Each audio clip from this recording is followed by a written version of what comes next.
Natural frequency. ഇതൊരു swing ആണ്, ഊഞ്ഞാല. നിങ്ങൾക്ക് ചിത്രത്തിൽ ആ കുട്ടി ഊഞ്ഞാലയിൽ ഇരുന്ന് ഓസിലേറ്റ് ചെയ്യുന്നത് കാണാൻ പറ്റും. We say that the swing is oscillating with its natural frequency. ഊഞ്ഞാല ഓസിലേറ്റ് ചെയ്യുന്നത് അതിൻ്റെ നാച്ചുറൽ ഫ്രീക്വൻസിയിലാണ്. ഇനി ഈ ചിത്രം നോക്കുക. ഈ ചിത്രത്തിൽ ഒരാൾ ഊഞ്ഞാല തള്ളുകയാണ്. Suppose he is providing a frequency equal to natural frequency of the swing, what will happen? ഊഞ്ഞാലയ്ക്ക് ഒരു നാച്ചുറൽ ഫ്രീക്വൻസി ഉണ്ടെന്ന് പറഞ്ഞു. അതേ ഫ്രീക്വൻസിയാണ് അയാൾ കൊടുക്കുന്നതെങ്കിലോ? അങ്ങനെയാണെങ്കിൽ we can see that the swing will oscillate with the maximum amplitude. ഊഞ്ഞാലയ്ക്കുടെ നാച്ചുറൽ ഫ്രീക്വൻസിക്ക് തുല്യമായ ഫ്രീക്വൻസിയിലാണ് അയാൾ ആ ഊഞ്ഞാല തള്ളുന്നത് എങ്കിൽ നിങ്ങൾക്ക് കാണാൻ പറ്റും the swing will oscillate with maximum amplitude. ഊഞ്ഞാല മാക്സിമം ആംപ്ലിറ്റ്യൂഡിൽ ഓസിലേറ്റ് ചെയ്യും. പണ്ട് രണ്ടാം ലോക മഹായുദ്ധകാലത്ത് കുറച്ച് പട്ടാളക്കാർ ഒരു ബ്രിഡ്ജിലൂടെ മാർച്ച് ചെയ്തു പോവുകയായിരുന്നു. ബ്രിഡ്ജ് നിങ്ങൾക്കറിയാം, അത് അയൺ, ഇരുമ്പിനെ കൊണ്ടാണ് ഉണ്ടാക്കിയിട്ടുണ്ടാവുക. ഇരുമ്പിനൊരു നാച്ചുറൽ ഫ്രീക്വൻസി ഉണ്ട്. പട്ടാളക്കാർ മാർച്ച് ചെയ്യുമ്പം അവർ ബ്രിഡ്ജിൻ്റെ അതേ നാച്ചുറൽ ഫ്രീക്വൻസിയിൽ തന്നെ മാർച്ച് ചെയ്തു. അപ്പോൾ എന്ത് സംഭവിക്കും? ഇരുമ്പിൻ്റെ ഫ്രീക്വൻസിയും പട്ടാൾക്കാർ കൊടുക്കുന്ന ഫ്രീക്വൻസിയും സെയിം ആണ്. The bridge oscillated with maximum amplitude. Bridge പൊളിഞ്ഞു വീണു എന്നാണ് കഥ. അപ്പോൾ ഈ ഫിനോമിനനെ നമ്മൾ റെസണൻസ് എന്നാണ് പറയുക. ഒരു ഒബ്ജക്റ്റിൻ്റെ നാച്ചുറൽ ഫ്രീക്വൻസിയും ആ ഒബ്ജക്റ്റിന് നമ്മൾ കൊടുക്കുന്ന ഫ്രീക്വൻസിയും സെയിം ആണെങ്കിൽ നമ്മൾ അതിനെ റെസൊണൻസ് എന്നാണ് പറയുക. Now we will see what is resonance in an LCR circuit. ഇതൊരു LCR circuit ആണ്. It consists of an inductor, a resistor and a capacitor connected in series to an alternating voltage. LCR circuitന്റെ impedance നമ്മൾ പഠിച്ചതാണ്. Z equals root of R square plus XL minus XC the whole square. R എന്ന് പറഞ്ഞാൽ ഈ റെസിസ്റ്ററിന്റെ resistance ആണ്. XL എന്ന് പറഞ്ഞാൽ ഇൻഡക്ടർ കൊടുക്കുന്ന റിയാക്ടൻസ് ആണ്. XC എന്ന് പറഞ്ഞാൽ കപ്പാസിറ്റർ കൊടുക്കുന്ന റിയാക്ടൻസ് ആണ്. XLന്റെ വാല്യൂ ഒമേഗ L ആണ്. XCന്റെ വാല്യൂ 1/ωc. Phi എന്ന് പറഞ്ഞാൽ it is the phase angle between voltage and current for an LCR circuit. It is given by tan phi equals omega L minus 1/ωc. Frequency നമ്മളോട് AC കൊടുക്കുന്നുണ്ട്. We are having some arrangement by which we can change the frequency of the AC supplied. നമുക്ക് ഈ കൊടുക്കുന്ന ACയുടെ frequency മാറ്റാനുള്ള ഒരു സംവിധാനം ഉണ്ടെന്ന് വിചാരിക്കുക. ആദ്യം ഈ ACയുടെ ഫ്രീക്വൻസി വളരെ കുറവാണ്, ഒമേഗ കുറവാണ്. ഒമേഗ കുറയുമ്പോൾ XL കുറവായിരിക്കും, ഇൻഡക്റ്റീവ് റിയാക്ടൻസ് കുറവായിരിക്കും. പക്ഷെ ഒമേഗ കുറയുമ്പോൾ എന്ത് കൂടുതലായിരിക്കും? കപ്പാസിറ്റീവ് റിയാക്ടൻസ് കൂടുതലായിരിക്കും. അപ്പോൾ XC കൂടുതലും XL കുറവാണ്. നമ്മൾ ഫ്രീക്വൻസി കുറഞ്ഞ ഫ്രീക്വൻസിയുള്ള AC കൊടുക്കും. ഞാൻ ഫ്രീക്വൻസി കുറച്ച് കൂട്ടി. ഫ്രീക്വൻസി കൂടുമ്പോൾ എന്ത് സംഭവിക്കും? XL നേരത്തേക്കാളും കൂടും, XC നേരത്തേക്കാളും കുറയും. വീണ്ടും ഞാൻ ഫ്രീക്വൻസി കൂട്ടി AC കൊടുക്കുന്ന ACയുടെ ഫ്രീക്വൻസി വീണ്ടും കൂട്ടുമ്പോൾ XL വീണ്ടും കൂടും, പക്ഷെ XC വീണ്ടും കുറയും. അതായത് ഞാൻ ഫ്രീക്വൻസി കൂട്ടുന്നതനുസരിച്ചിട്ട് XLന്റെ വാല്യൂ കൂടാൻ തുടങ്ങും, XCയുടെ വാല്യൂ കുറയാൻ തുടങ്ങും. കുറച്ച് കഴിയുമ്പം XL will be equal to XC. Inductive റിയാക്ടൻസും കപ്പാസിറ്റീവ് റിയാക്ടൻസും സെയിം ആവും. അപ്പം ഒരു പ്രത്യേക ഫ്രീക്വൻസിയിൽ. അപ്പം എന്ത് സംഭവിക്കും? when XL is equal to XC, Z will be equal to R. ആ LCR സർക്യൂട്ടിന്റെ ഇത്രയും ഉണ്ടായിരുന്ന ഇംപിഡൻസ് കുറഞ്ഞ് R ആയിട്ട് മാറും. LCR സർക്യൂട്ടിന്റെ ഇംപിഡൻസിന്റെ മിനിമം വാല്യൂ ആണ് R. അപ്പം നമുക്ക് പറയാം, at a particular frequency, inductive reactance is equal to capacitive reactance, then the impedance of the LCR circuit becomes minimum. ഇവിടെ ഈ ഇൻഡക്ടറിനും റെസിസ്റ്റൻസ് ഇല്ല, കപ്പാസിറ്ററിനും റെസിസ്റ്റൻസ് ഇല്ല എങ്കിൽ വെറും ഈ റെസിസ്റ്റർ മാത്രമേ ACയെ റെസിസ്റ്റ് ചെയ്യുള്ളൂ, ഈ പാസയും ACയെ റെസിസ്റ്റ് ചെയ്യുള്ളൂ. അതിന്റെ അർത്ഥം എന്താ? ഈ LCR സർക്യൂട്ട് വെറും ഒരു റെസിസ്റ്റൻസ് മാത്രമുള്ള സർക്യൂട്ട് ആയിട്ട് ആക്ട് ചെയ്യുന്ന. The LCR circuit acts as a purely resistive circuit and the impedance will be minimum. ഈ LCR സർക്യൂട്ടിൽ കറണ്ടിന്റെ ഫോർമുല എന്താ? I is equal to V by Z എന്നാണ്. Z-ന്റെ വാല്യൂ മിനിമം ആകുമ്പോൾ കറണ്ട് എന്താവും? മാക്സിമം ആവും. We say that the current through the LCR circuit becomes maximum. Tan phi equation നോക്കുക. When omega L equals 1 by omega C, tan phi is equal to 0. Then phi is equal to 0. V യും I യും തമ്മിലുള്ള phase angle 0 എന്ന് പറഞ്ഞാൽ we can say that V and I are in phase. ഈ കണ്ടീഷനെയാണ് നമ്മൾ resonance എന്ന് പറയുന്നത്. നമ്മൾ അപ്ലൈ ചെയ്യുന്ന AC-യുടെ ഫ്രീക്വൻസി കൂട്ടുക, ഒരു പ്രത്യേക ഫ്രീക്വൻസിയിൽ XL will be equal to XC. അപ്പൊ എന്തൊക്കെ സംഭവിക്കും? 3 കാര്യങ്ങൾ സംഭവിക്കും. ഇംപിഡൻസ് മിനിമം ആവും. ഈ LCR സർക്യൂട്ടിന്റെ ഇംപിഡൻസ് മിനിമം ആവും. LCR സർക്യൂട്ടിലൂടെ മാക്സിമം കറണ്ട് ഫ്ലോ ചെയ്യും. LCR സർക്യൂട്ടിലുള്ള വോൾട്ടേജും കറണ്ടും തമ്മിലുള്ള ഫേസ് ആംഗിൾ 0 ആവും. ഈ കണ്ടീഷനെയാണ് നമ്മൾ റെസൊണൻസ് എന്ന് പറയാം. റെസൊണന്റ് ഫ്രീക്വൻസി ഒന്ന് കണ്ടാലോ? കണ്ടീഷൻ എന്താണ്? Omega L equals 1 by omega C. അങ്ങനെയാണെങ്കിൽ omega square equals 1 by L C എഴുതുക, or omega R equals 1 by root of L C. ഈ സഫിക്സ് കൊടുക്കുന്നത് റെസൊണന്റ് ഫ്രീക്വൻസി എന്ന് കാണിക്കാൻ വേണ്ടിയിട്ടാണ്. ഇത് നമ്മൾ പറയാ ആംഗുലാർ റെസൊണന്റ് ഫ്രീക്വൻസി എന്നാണ്. Omega R is called angular resonant frequency. ഒമേഗക്ക് പകരം നമുക്ക് 2πf എഴുതാം. അങ്ങനെയാണെങ്കിൽ F is equal to FR equals 1 by 2π root LC. ഇതിന് പറയാ resonant frequency. So omega R represents angular resonant frequency and FR represents resonant frequency. നമ്മൾ എങ്ങനെയാ resonant ഫ്രീക്വൻസിയെ define ചെയ്യുക?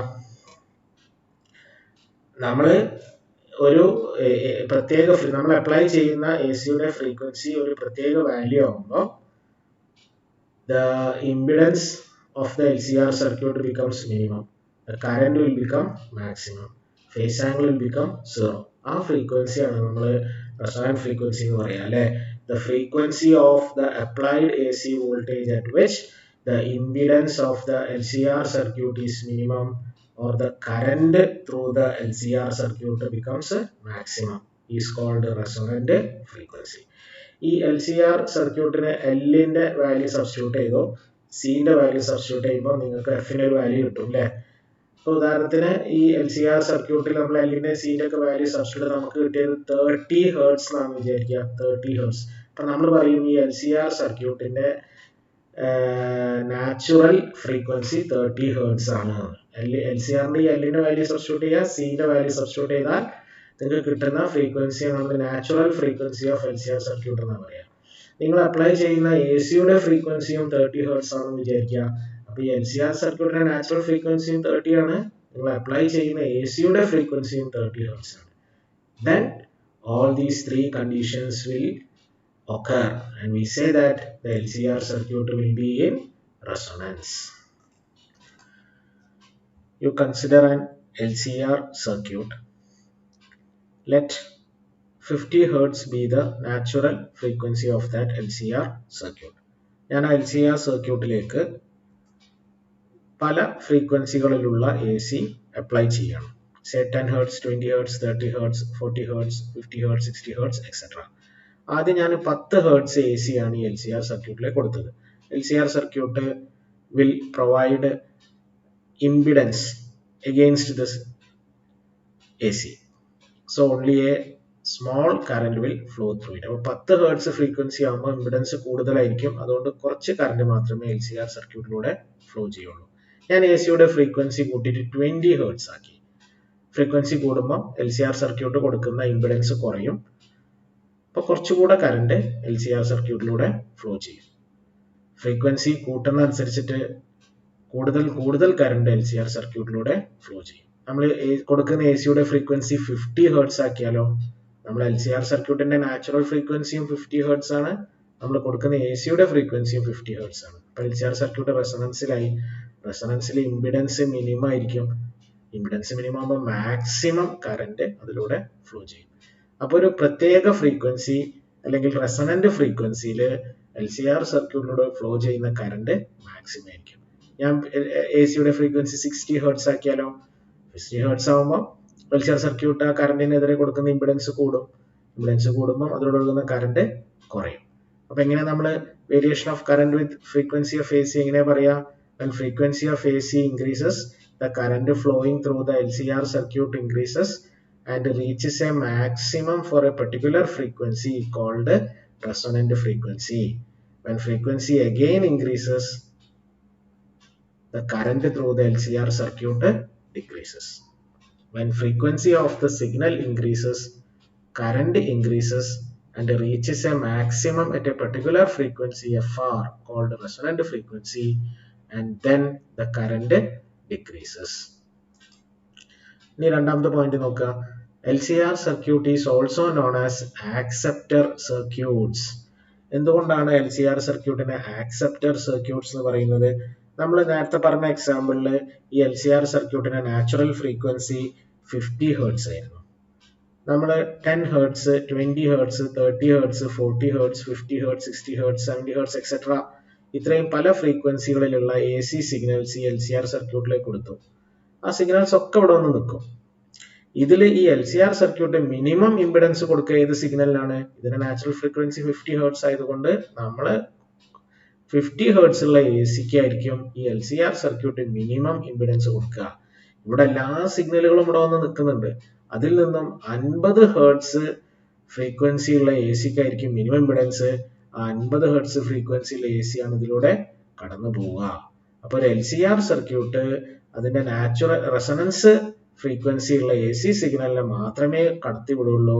ബാക്കിയുള്ള എല്ലാ സിഗ്നൽസിനെയും അവിടെ ബ്ലോക്ക് ചെയ്യും. അതുകൊണ്ട് LCR സർക്യൂട്ടിന് പറയുക ആക്സെപ്റ്റർ സർക്യൂട്ട്സ് എന്നാണ്.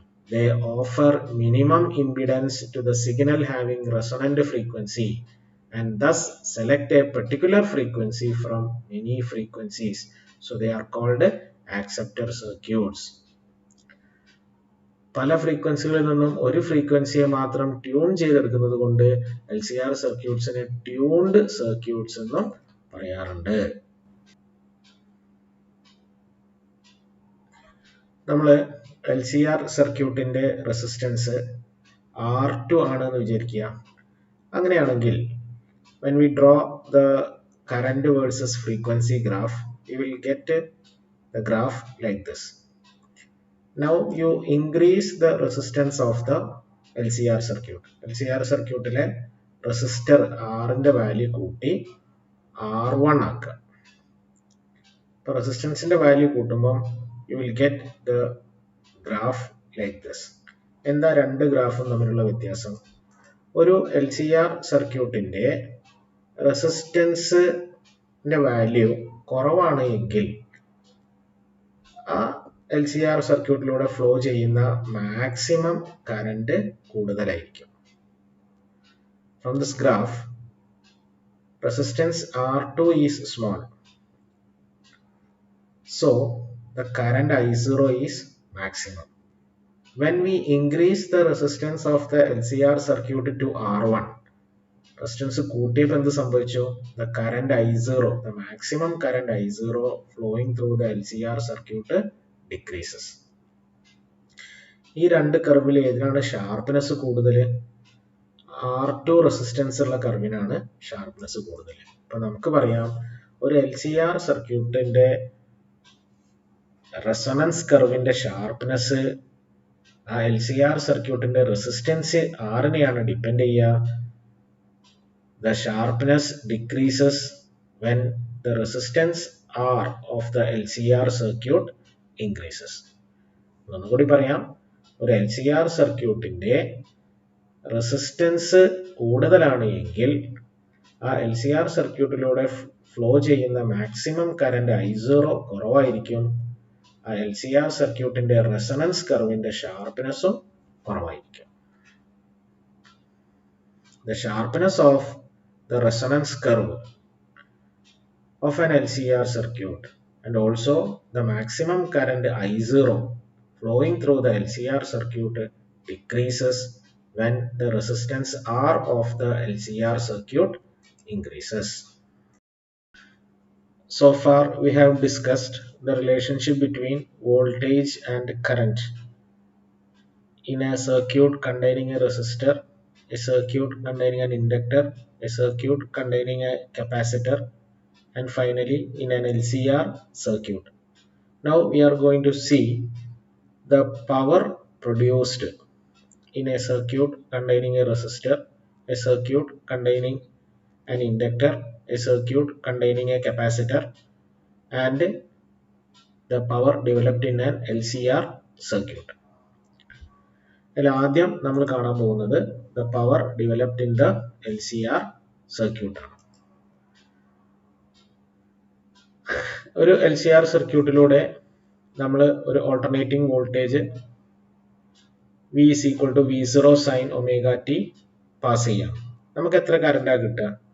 I is equal to I0 sin omega t minus 5. അത്രയും കറണ്ടാണ് നമുക്ക് കിട്ടുക. അങ്ങനെയാണെങ്കിൽ ഒരു ഫുൾ സൈക്കിൾ എ സിയിൽ ഡെവലപ്പ് ചെയ്യുന്ന പവർ എന്താണ്? പവറിന്റെ formula work done in one cycle by time. പവറിന്റെ ഫോർമുല കാര്യം പഠിച്ചതാണ്, വർക്ക് ബൈ ടൈം ആണ്. ഒരു ഫുൾ സൈക്കിളിലെ ആവറേജ് പവർ എന്ന് പറയുമ്പോൾ work done in one cycle divided by time period of A C. ഏതെങ്കിലും ഒരു ഇൻസ്റ്റന്റിലെ work P into D T ആണെങ്കിൽ, പി എന്ന് പറഞ്ഞാൽ പവർ ആണ്, ഡി ടി എന്ന് പറഞ്ഞാൽ ഏതെങ്കിലും ഒരു ഇൻസ്റ്റന്റിലെ വർക്ക് പി ഡി ടി ആണെങ്കിൽ ഒരു ഫുൾ സൈക്കിളിലെ വർക്ക് എന്തായിരിക്കും? Integral of P D T. അങ്ങനെയാണെങ്കിൽ ആവറേജ് പവർ ഫോർമുല നമ്മൾ എങ്ങനെ എഴുതുക? Integral 0 to t of p dt by t, that is equal to p എന്ന് പറഞ്ഞാൽ v into i ആണ്, നിങ്ങൾ പഠിച്ചതാണ്. That is equal to integral 0 to t of vi dt by t. ഒരു LCR സർക്യൂട്ടിന്റെ കേസിലുള്ള വിന്റെയും ഐന്റെയും ഫോർമുല സബ്സ്റ്റിറ്റ്യൂട്ട് ചെയ്യാം. Integral 0 to t of വോൾട്ടേജിന്റെ value V0 sin omega t ആണ്, കറണ്ടിന്റെ value I0 sin omega t minus 5 ആണ്. ഇവിടെ ഫംഗ്ഷൻ dt ആണ്. അപ്പൊ സൈൻ ഒമേഗ ടിയും സൈൻ ഒമേഗ ടി മൈനസ് 5 അവിടെ വെച്ചാൽ മതി, ബാക്കി എല്ലാ ടേംസിനെയും പുറത്തേക്ക് കൊണ്ടുപോകാം. അതേപോലെ എ സിയുടെ ടൈം പീരീഡിന്റെ വാല്യൂ 2π by ഒമേഗയാണ്, അതിൽ സബ്സ്റ്റിറ്റ്യൂട്ട് ചെയ്യാം. So you will get average power over A complete cycle equals V0 I0 integral 0 to 2π by omega sine omega T sin omega t minus 5 dt divided by 2π by omega. ഈ integral ചെയ്ത് 2π by omega കൊണ്ട് divide ചെയ്താൽ you will get PAV equals V0 I0 into 1/2 cos phi. ഈ 1/2 നമുക്ക് √2 into √2 എന്ന് എഴുതാം അല്ലെ. ഈ 2 നമുക്ക് √2 into √2 എന്ന് എഴുതാം. അങ്ങനെയാണെങ്കിൽ നമുക്ക് കിട്ടുക V0 by √2 into I0 by √2 cos phi എന്നാ വരിക. V0 by √2 എന്ന് പറഞ്ഞാൽ VRMS ആണ്, I0 by √2 എന്ന് പറഞ്ഞാൽ IRMS ആണ്. So the power developed in an LCR circuit is given by PAV equals VRMS IRMS cos phi. ഈ PAVക്ക് പറയാ ട്രൂ പവർ എന്നാണ്, VRMS IRMSന് പറയാ അപ്പാരന്റ് പവർ എന്നാണ്, cos phi ക്ക് പറയാ LCR സർക്യൂട്ടിന്റെ പവർ ഫാക്ടർ എന്നാണ്. So you can write true power of an LCR circuit equals apparent power into power factor. നമ്മളോട് ചിലപ്പോൾ എക്സാമിന് പവർ ഫാക്ടർ ഡിഫൈൻ ചെയ്യാൻ പറയും. നമ്മൾ നേരത്തെ പറഞ്ഞ ഇക്വേഷനിൽ നിന്നും power factor equals PAV divided by VRMS IRMS. Or you can write power factor equals true power divided by apparent power. Power factor is the ratio of true power to the apparent power in an LCR circuit. നിങ്ങൾ impedance triangle പഠിച്ചിട്ടുണ്ട് അല്ലേ? കഴിഞ്ഞ സെക്ഷനിൽ നമ്മൾ impedance triangle പഠിച്ചതാണ്. ഈ impedance triangle നോക്കിയാൽ cos ഫൈന്റെ വാല്യൂ എന്താ വരിക? Cos phi equals adjacent side by hypotenuse. കൂടി പറയാം, cos phi equals adjacent side by hypotenuse, അതായത് r by z എന്നാ വരിക. You can write r divided by root of z ന്റെ വാല്യൂ നിങ്ങൾക്ക് അറിയാലോ, root of r square plus xl minus xc the whole square. നിങ്ങൾക്ക് രണ്ട് രീതിയിൽ power ഫാക്ടറിനെ define ചെയ്യാം. By using this equation, power factor equals true power by apparent power. So by using this equation, power factor equals r divided by root of r square plus xl minus xc the whole square. So we have found the power in a LCR circuit. Now we are going to see the power developed in a circuit containing only A resistor. റെസിസ്റ്ററിന്റെ കേസിൽ നമ്മൾ പഠിച്ചതാണ് the phase angle phi is equal to 0. Voltage V is equal to V0 sin omega t. Current I is equal to I0 sin omega t. V and I are in phase. So phi is equal to 0. നമുക്കപ്പോൾ average പവറിന്റെ formula വരിക VRMS IRMS cos phi എന്നാണ്. ഫൈന്റെ value 0 കൊടുത്താൽ you will get PAV equals VRMS IRMS. So this is the expression for the power developed in a circuit containing only resistance. എന്താണ് condition? True power equals apparent power. PAV equals VRMS IRMS. Next we are going to see the power developed in an AC circuit containing inductor only. ഒരു ഇൻഡക്ടറിന്റെ കേസിൽ phase angle phi equals pi by 2 ആണ്. So you will get PAV equals VRMS IRMS cos pi by 2. Cos 90 0 ആണ്. So the average power developed in an inductive circuit is 0. അടുത്തത് power developed in an AC circuit containing capacitor only. In the case of a capacitor, the phase angle between V and I phi is equal to pi by 2. So again the average power equals VRMS IRMS cos pi by 2. Cos pi by 2 എന്ന് പറഞ്ഞാൽ 0 ആണ്. So you'll get for an AC circuit containing capacitor only, the average power is 0. So the wattless currents ആണ്. We have discussed the power developed in a circuit containing an inductor or capacitor. രണ്ട് കേസിൽ നമ്മൾ കണ്ടത് average power is 0. അതിന്റെ അർത്ഥം എന്താ? Power എന്ന് പറഞ്ഞാൽ work done in one cycle ആണ്. For a circuit containing only inductor or for a circuit containing only a capacitor, we have found that the average power is 0. That means the current flowing in such circuits does not do any work. The work done by the current in such circuits is 0. അതുകൊണ്ട് അങ്ങനത്തെ കറണ്ടിനെ നമ്മൾ wattless current or idle current എന്നാണ് പറയുക. We have seen that for an LCR circuit, maximum current flows through the circuit at resonance. പവറിന്റെ formula I square R എന്നാണ്. Current കൂടുമ്പോൾ പവറും കൂടും. Let us draw the graph between the power dissipated in an LCR circuit and the frequency of the AC supplied. നമ്മൾ apply ചെയ്യുന്ന AC-യുടെ frequency കൂടുന്ന അനുസരിച്ചിട്ട് കറന്റും കൂടും, അതോടൊപ്പം പവറും കൂടും. റെസൊനന്റ് ഫ്രീക്വൻസി ആവുമ്പം കറന്റും മാക്സിമം ആവും, പവറും മാക്സിമം ആവും. വീണ്ടും നമ്മൾ ഫ്രീക്വൻസി കൂട്ടുകയാണെങ്കിലോ കറന്റും കുറയും, പവറും കുറയും. So we can say that when the frequency of the applied AC increases, the power dissipated in the LCR circuit increases and reaches a maximum for a particular frequency called the resonant frequency. The value നമ്മൾ P0 എന്നാണ് denote ചെയ്യുക. And when again the frequency of the applied AC increases, the power decreases. അപ്പോൾ നമുക്ക് maximum power കിട്ടുക റെസൊനന്റ് ഫ്രീക്വൻസിയിലാണ്, അതിന്റെ value P0. ഇതാണ് P0ന്റെ value. ഈ maximum പവറിന്റെ പകുതി എന്ന് പറയുമ്പോൾ P0/2 ആവുക അല്ലേ? ഏത് ഫ്രീക്വൻസിയിലാണ് റെസൊനന്റ് ഫ്രീക്വൻസിയിലുള്ള പവറിന്റെ പകുതി പവർ വരിക?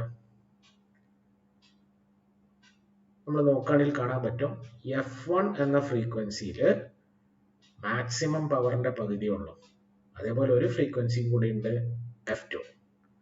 F1ന് പറയാ ലോവർ ഹാഫ് പവർ ഫ്രീക്വൻസി എന്നും F2ന് പറയാ അപ്പർ ഹാഫ് പവർ ഫ്രീക്വൻസി എന്നും. അപ്പൊ എങ്ങനെയാ നമ്മൾ ഹാഫ് പവർ ഫ്രീക്വൻസീസിനെ ഡിഫൈൻ ചെയ്യാം? The frequencies at which the power dissipated in the LCR circuit becomes half the maximum power, അല്ലെങ്കിൽ becomes half the power at resonance. Omega 1 and omega 2 are called half power frequencies. നമ്മളിവിടെ ഗ്രാഫിൽ F1, F2, FR എന്നാണ് കാണിച്ചിരിക്കുന്നത്. നിങ്ങൾക്കത് angular resonant frequency വെച്ചിട്ട് mark ചെയ്യാം. Angular resonant frequency ആണെങ്കിൽ നമ്മൾ പറയാം ω1 is the lower half power frequency and ω2 is the upper half power frequency. Let I0 be the current at resonance. ഇവിടെയുള്ള കറണ്ട് I0 ആയിക്കോട്ടെ ഈ സമയത്തെ കറണ്ട്. അങ്ങനെയാണെങ്കിൽ നമ്മൾ P0 എങ്ങനെ എഴുതുക? P0 P പവറിന്റെ formula P is equal to VI എന്ന് എഴുതാം. റെസിസ്റ്റൻസിന്റെ ടേമിൽ P is equal to I2 R എന്ന് എഴുതാം. ഒരു AC ആവുമ്പം I എന്നുള്ള ലെറ്റർ അല്ല ഉപയോഗിക്കേണ്ടത്, IRMS എന്നാണ് ഉപയോഗിക്കേണ്ടത് അല്ലേ? അപ്പൊ പവർ ഫോർമുല വരിക P is equal to I2 RMS into R എന്നാണ്. IRMS ഇവിടുത്തെ കറന്റ് മാക്സിമം കറന്റ് I0 ആണെങ്കിൽ IRMSന്റെ വാല്യൂ എന്താ വരിക? IRMS is equal to I0 by √2 എന്നാണ്. അങ്ങനെയാകുമ്പോൾ P0 വരിക ഹാഫ് I02 R. ഒരു പറയാം IRMS is equal to I0 by √2. അപ്പോൾ ഇവിടെ ആ വാല്യൂ IRMSന്റെ സ്ഥാനത്ത് I0 by √2 എന്ന് സബ്സ്റ്റിറ്റ്യൂട്ട് ചെയ്യാം. U will get maximum power P0 equals half I02 R. അതിനാണ് ഇക്വേഷൻ 1 എന്ന് കൊടുത്തു കേട്ടോ. ഇനി ഹാഫ് പവറിലുള്ള കറന്റ് I1 ആയിക്കോട്ടെ. Let I1 be the current at half power. ഈ ഇവിടെയുള്ള കറന്റ് I1 ആണ്. അങ്ങനെയാണെങ്കിൽ P0 by 2 എങ്ങനെ എഴുതാം? P0 by 2 equals half I1² into R എഴുതാം. ഇവിടെ ഇക്വേഷൻ 1 P0ന്റെ ഇക്വേഷൻ 1 ഇവിടെ സബ്സ്റ്റിറ്റ്യൂട്ട് ചെയ്യാം. Half I02 R by 2 equals half I1² into R. ഇതിൽ വെട്ടേണ്ട ടേംസ് ഒക്കെ വെട്ടിക്കഴിഞ്ഞാൽ you will get I1 equals I0 by √2. എന്താ പറഞ്ഞതിന്റെ അർത്ഥം? ഹാഫ് പവർ ഫ്രീക്വൻസിയില് പവർ മാക്സിമം പവറിന്റെ പകുതി ആയിരിക്കും. കറന്റോ മാക്സിമം കറന്റിന്റെ പകുതിയാണോ? അല്ല, കറന്റ് മാക്സിമം കറന്റിന്റെ 1/√2 ടൈംസ് ആണ്. അപ്പൊ നമുക്ക് രണ്ട് രീതിയിൽ ഹാഫ് പവർ ഫ്രീക്വൻസീസിനെ ഡിഫൈൻ ചെയ്യാം. Power becomes half the maximum power. Current becomes 1/√2 times the maximum current. ഇതിനെയാണ് നമ്മൾ ഹാഫ് പവർ ഫ്രീക്വൻസി എന്ന് പറയാം.